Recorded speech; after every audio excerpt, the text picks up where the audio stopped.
Thank you so much. My specialty is actually glaucoma anterior segment. That is what I'm fellowship trained in. But if you ask others, my specialty is probably technology in ophthalmology, innovations and technology in ophthalmology. Why I chose this topic is because when you think about the future, if you look at what a young ophthalmologist needs to know about their future, we have to know about artificial intelligence. This is very, very important. Right now, I'm a senior resident and a glaucoma consultant at Sri Ramchandra Medical College, Chennai, and also Western Eye Hospital, Cochin, which is our my family's hospital. And Ramchandra Medical College has an engineering college started 2 years back, and that engineering college has only four courses in BTech. Only four courses. That is BSc, I mean BTech Computer Science with Artificial Intelligence and Machine Learning, BTech Computer Science with artificial machine learning and cybersecurity, and the other two are also very similar: computer science, Internet of Things, and technologies like that. So this is an engineering college specifically dedicated to that. So the future is here. That's what I want to tell you. I suppose a lot of you have heard about the definitions of artificial intelligence. This is just a branch of computer science which deals with the simulation of intelligent behavior in computers. Within that, machine learning is when you try to make the computers learn by themselves. So machine learning is a misnomer. This is what humans learn. So when a baby tries to understand the environment and learn by itself, that is what machine learning is. Deep learning, artificial neural networks are the same in detail. uh, about our present time, that is now and not the future. Now is the fourth industrial revolution, which is cyber physical systems. All of you know about the first one, which was about steam engines. Second was about mass production. Third was about computers and automation. We are in the fourth, and soon we will come to the fifth. So this is a timeline of AI. There is a lot of things which happened, which is not important. If we think that AI is not around us, just look around. All these things are AI. Of course, the smart devices, the smart speakers, the email filters also use AI. They learn and understand which is spam, which is not. You have seen all these robots, and this is from Boston Dynamics, and Boston Dynamics has been bought by Hyundai. So Hyundai, the car manufacturer, may come out with some Transformers type of robot soon. And Elon Musk, everywhere there is AI in this world. And this machine learning and AI has the potential to improve the accuracy and quality of medical care. A lot of big companies, Google, IBM, Microsoft, all are into the medical aspect of artificial intelligence. If you didn't know already, ophthalmology is what we know, but all these branches have a lot of artificial intelligence being done.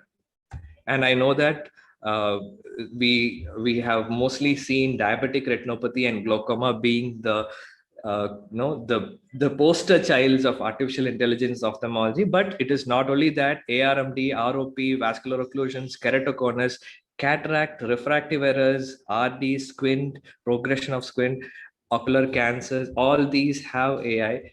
IOL power calculations, we know that it is not very accurate. I mean, it was not very accurate, and we try all sorts of complicated things to get it to match with the actual power needed. But with AI, it is going to be very accurate. We can use it for planning intravitreal anti-VEGF injections. How many injections does the patient need?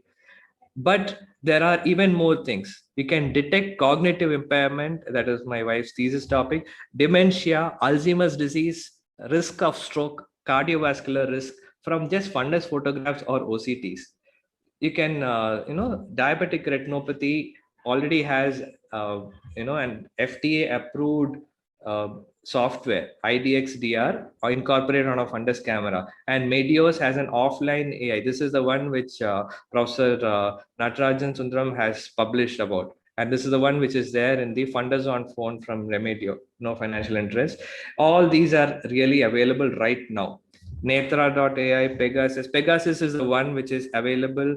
I will show you where it's available. It's there on the Orbis website.